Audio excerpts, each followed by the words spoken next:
Kabanata 2881 hanggang Kabanata 2882. Kabanata 2881. Ngunit, agad matapos lumitaw si Langya, lumitaw ang pangalawang tao, nakasuot ng battle robe, may matatag na mukha at matangkad na katawan, hawak ang isang blood-colored spear sa kanyang kamay, at ang nakakatakot na presyon ng Holy King ay sumiklab sa kanya. Little Martial God Xiao Pojen, siya rin ay naging Saint King. Nang makita ang taong ito na muling lumitaw, nagulat ang lahat, dalawang batang Saint King powerhouses. Hindi, tingnan ninyo. Lumabas na rin ang 1,000-year-old king, at ang kanyang aura, ay Holy King rin. Magulo ang formation, at lumitaw ang pangatlong tao. Ito ay isang binata na may aura ng hari, ang hari ng mundo, ang 1,000-year-old king ng Xinwo Academy.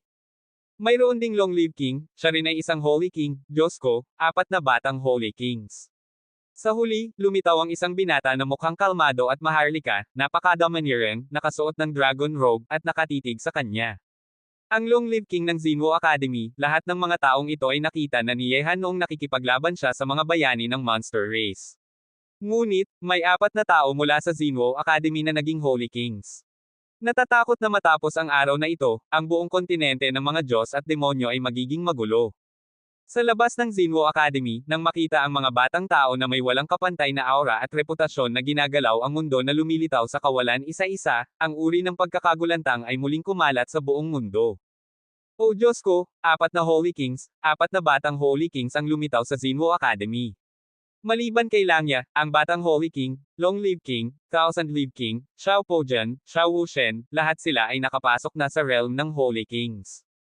Gaya ng inaasahan sa Xinwo Academy, sila lamang ang may kakayahang magkaroon ng ganitong malakas na background, at na-train ang 4 na batang Saint Kings isa-isa. Gayunpaman, ang Xinwo Academy ay lihim na lihim.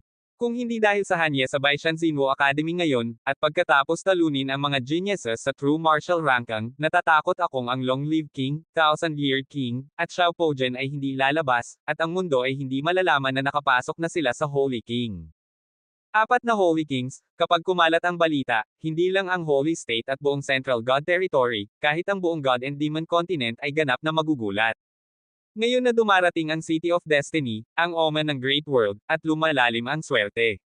Ang mga geniuses sa panahong ito ay tila kumain ng kayamanan ng mga geniuses. Sila ay nakapasok isa-isa, at ang mga masasamang tao ay umakyat. Maraming geniuses. 4 na tao mula sa Xinwo Academy ang nakapasok sa Holy King. Kung gayon, ilan na lamang sa iba pang Buddhist colleges, Tianfeng College, Demon College, at Theological College ang nakapasok sa antas na ito. Tumingin sa 4 na walang kapantay na nakasisilaw na mga tao na lumilitaw sa kawalan, nagulat ang mundo. Ang 4 na tao na ito ay kumakatawan sa mga nangungunang tao sa ilalim ng 50 sa 4th courtyard ng Xinwo Academy. Sa mga geniuses sa ilalim ng 50 sa 4th courtyard, sila lamang ang 4 na nakapasok sa realm ng Holy King. Siyempre, ang isang genius sa ilalim ng 50 ay hindi nangangahulugang halos 50 na ang Long-Live King, 1,000 Years King, Xiao Pojian, at Langya. Lahat sila ay nasa kanilang 30s. Ang pagpasok sa Holy King ay nagpapakita kung gaano kakilakilabot ang talento ng 4 na ito. Sa panahong ito, may 4 na batang Saint King sa Xinwo Academy. Mukhang binibigyan ng malaking halaga ng Xinwo Academy ang City of Destiny. Yuntong Tian ay huminga ng may damdamin. Sigurado ka bang makakapasok? Gaya ng inaasahan sa Xinwo Academy, sa 4 na batang Saint Kings na ito, natatakot akong sa 5 pangunahing academies sa Central God Territory, ang Xinwo Academy ay may malaking kumpiyansa sa pakikipagkompetensya para sa unang at ikalawang academy. Sinabi rin ni Elder Tianqing ng may damdamin na sa 5 kolehiyo sa Central God Territory, ang Xinwo College ay palaging nasa ikatlo at ika-4 na kolehiyo, at minsan ay nahuhulog pa sa ika-5 kolehiyo. Dapat mong malaman na mula nang itatag ni Xinwu Tiandi ang Xinwo Academy, ang Xinwo Academy ay ang No. Isang academy sa Gods and Demons Continent, isang sagradong lugar para sa cultivation sa puso ng daan-daang milyong geniuses. Gayunpaman, sa nakaraang 10,000 taon, matagal nang nawala ang posisyon ng Xinwo Academy bilang No. Isang academy. Elder Tianqing, ang katotohanang kayang i-train ng Xinwo Academy ang 4 na ito ay tunay na nakakatakot. Ji Chenyo ay nagulat. Tanungin si Sister Ching, ang Long-Live King, 1,000-Year King, Xiao Pojian, at iba pa ay lahat nakapasok sa Holy King, hindi ba magiging napakadelikado sa susunod na Guangongzi? Muhailan ay mukhang nag-aalala, ito ang 4 na batang saints. King Qiang, madali nilang mapapatay ang Holy King kapag sila ay kalahating saints. Sa kanilang kasalukuyang estado, nakapasok na sila sa Holy Martial Arts list ng Xinwu Academy. Huminga ng malalim si Nan Wenqing at sinabi, ang magagawa na lang natin ngayon ay maniwala sa Batang Ginoo, at maniwala na malalampasan niya ang kasalukuyang hadlang. Sa kawalan, hinarap ni Yehan ang 4 na batang Holy Kings na ito. Nakita na niya ang mga taong ito dati. Nang si Yehan at Kang Chanbo ay nakipaglaban ng mag-isa laban sa mga bayani ng Monster Race, si Long Live King, Thousand Year King, at Xiao Pojen ay pumunta sa tao upang panoorin ang labanan. Para sa mga taong ito, inisip ni Yehan na balang araw ay haharapin niya sila. Inisip pa ni Yehan ito noong sumamba siya sa Mountain Xinwu Academy ngayon. Ang Long Live Wang at iba pa ay mga halimaw na geniuses ng Xinwu Academy. Kung siya ay sumamba sa bundok, paano hindi lalabas ang mga taong ito? Hanye, narinig ko ang iyong pangalan 3 araw na ang nakalipas. Hindi ko ito pinansin sa umpisa, ngunit hindi ko inakala na talagang may lakas ka upang harapin kami. Paano mo gustong labanan ang susunod na antas? Sa oras na ito, sa itaas ng kawalan, si Long Live King na nakasuot ng Yellow Dragon Robe ay napaka-domineering na kahit nakatayo lamang, nagbibigay ng pakiramdam ng panghihinayang sa Overlord. Darating ba sila isa-isa, o lalabanan ka namin isa-isa?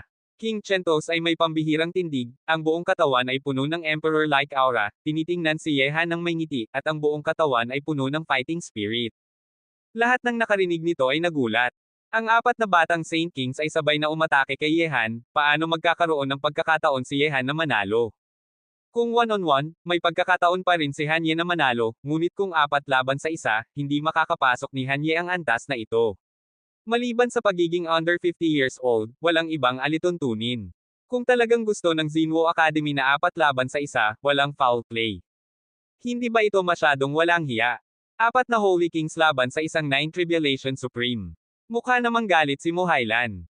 Sinabi ni Nan Wenqing, huwag mag-alala, Young Master ay hindi dapat sumang-ayon sa ganoong hindi makatwirang bagay. Hoy! Mula sa Xinwu Academy, ano, gusto ninyong labanan ako ng 4, hindi ba? Sige, isama ninyo ako bilang Leng Shuya. Si Moran, Leng Shuya ay tumayo na may mukha ng kawalang pakialam, hinahamon niya ang 4 na batang Saint King powerhouses mula sa Xinwu Academy.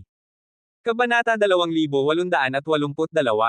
Tumingin ang Chensoy Dynasty kay Langya, isang ngiti ang sumilay sa kanyang mukha na parang hari, at sinabi, Leng Shuya, narinig ko na kayo ni Langya ay tabla sa unang laban, at ngayon ay sikat na sa buong mundo, at ang iyong lakas ay talagang makapangyarihan.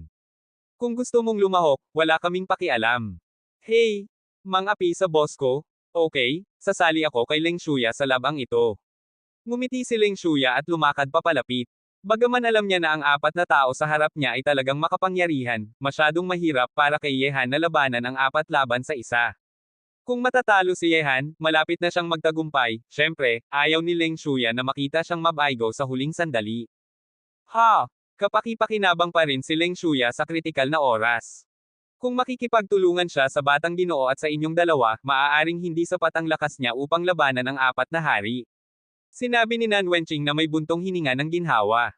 Malapit nang kumilos si Leng Shuya. Habang pinapanood si Leng Shuya na lumalakad, ang mga mata ng lahat ay puno ng pananabik. 2 laban sa 4, pagkatapos ay mas mataas ang tsansa ni Yehan na manalo.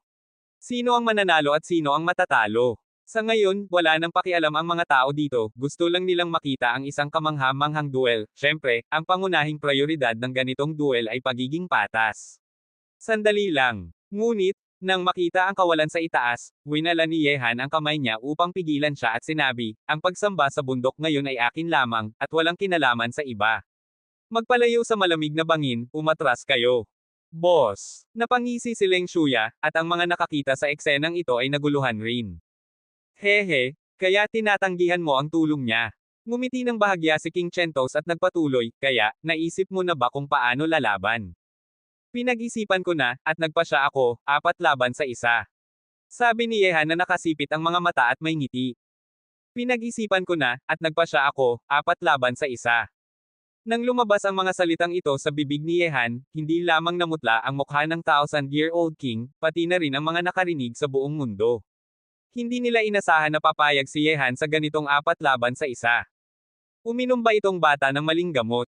Nakikipaglaban siya sa apat na hari ng mag-isa, at ang apat na batang Holy Kings na may nakakatakot na lakas, Long Live King, Thousand Year King, Xiao Pojian, at Langya, sadyang baliw siya. Lahat ng mata ay labis na nagulat, at lahat ay nagtataka kung narinig nila ng tama. Ang batang ito, ngumiti ng pahapyaw si Yuntong Tian, may pagkakataon ba talaga na manalo laban sa apat na hari ng mag-isa? Sister Wenqing, paano mo nagawa ang desisyong iyon? Mukha ni Muhailan ay pangit, at ngumiti si Nan Wenqing ng bahagya, marahil, ang batang ginoo ay may sariling plano, marahil, talagang may lakas siya upang labanan ang apat na hari ng mag-isa. Siyempre, medyo nag-aalinlangan si Nan Wenqing sa mga salitang ito. Pagkatapos ng lahat, sila ang mga monster geniuses na Long Live King, Thousand Year King, Xiao Pojian, at Langya na matagal nang kilala sa buong Central God Realm. Sa pinagsamang lakas ng apat sa kanila, mahirap isipin kung gaano kakilakilabot ang puwersa nila. Anong mayabang na bata, kahit na ang kanyang lakas ay talagang laban sa langit, pero nakikipaglaban siya sa apat na hari ng mag-isa, iniisip ba niya na ang apat na hari ng Long Live ay papel lamang?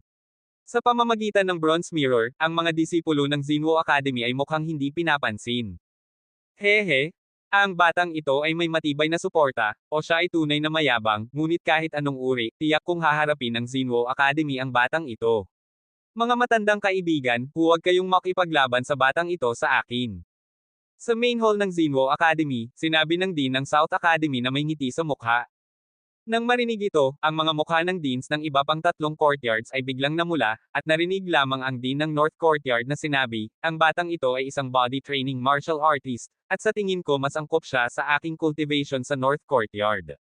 Nang makita ito, mabilis na sinabi ng Dean ng East Courtyard, Terena, dalawang matandang kaibigan, nakikita ko na gumagamit siya ng iron rod. Sa aspeto ng stake method, hindi ba mayroon tayong superb skills na iniwan ng ating mga ninuno sa East Courtyard? Malakas na martial arts. Sa tingin ko siya ay mas akma sa akin at sa East Court. Tumigil sa pagtatalo. Kahit na ang batang ito ay walang kapantay sa lakas, siya ay mayabang at mapagmataas. Kung sasali man siya sa Xinwu Academy o hindi, ito ay bukas pa sa debate. Ang Dean ng West School ay ang nag-iisang babae sa apat na Dean. Nang buksan niya ang kanyang bibig, kumislap ang mga mata ng tatlong Dean ng ospital, na nagpapaisip sa mga tao kung ano ang kanilang pinapansin. Nang makita ito, ang mga elder-level powerhouses ng Xinwu Academy ay agad na nagtinginan sa isa't isa na tila walang magawa. Dumating ang batang ito upang akyatin ang tuktok ng bundok. Ngayon, talagang iniisip ng apat na Dean ang batang ito. Pangit ang mukha ni Elder Kie. Kung magtatagumpay talaga si Yehan, tiyak na mahihirapan siyang tanggapin, ngunit sa sitwasyong ito, kahit mabaigo si Yehan, ang apat na principals ay nagpaplanong kunin si Yehan upang sumali sa Xinwu Academy. Sa kawalan sa labas ng Xinwu Academy, unti-unting namutla ang ngiti ng Thousand-Year-Old King, at apat laban sa isa. Ang pahayag na ito ay hindi sineseryoso ng Thousand-Year-Old King, bagaman hindi ito itinuturing na foul, at walang patakaran laban sa group attacks. Gayunpaman, bilang mga top geniuses ng Xinwu Academy, na may iginagalang na status, syempre, hindi nila labanan ang isa't isa, at sila rin ay Nine Tribulation Supremes. Ngunit, pumayag talaga si Yehan ngayon, na nagpapakita na hindi niya pinapansin ang apat sa kanila. Sigurado ka ba talaga na apat laban sa isa? Si King Chentos ay nagkutob ng mga mata, at may nakakatakot na matalim na liwanag sa kanyang mga mata. Apat laban sa isa, sigurado ka ba na may pagkakataon kang manalo? Si Xiao Pojian, na tahimik sa lahat ng oras na ito, ay bahagyang nagalit. Bawiin ninyo ang sinabi ninyo kanina, isa sa isa, bibigyan namin kayo ng patas na pagkakataon. Sabi ni Long Live King nang walang emosyon. Dahil sobrang mayabang niya at gusto niyang labanan ang apat laban sa isa, bakit hindi natin bigyan siya ng pagkakataong ito? Sabi ni Langya na may pangungutya.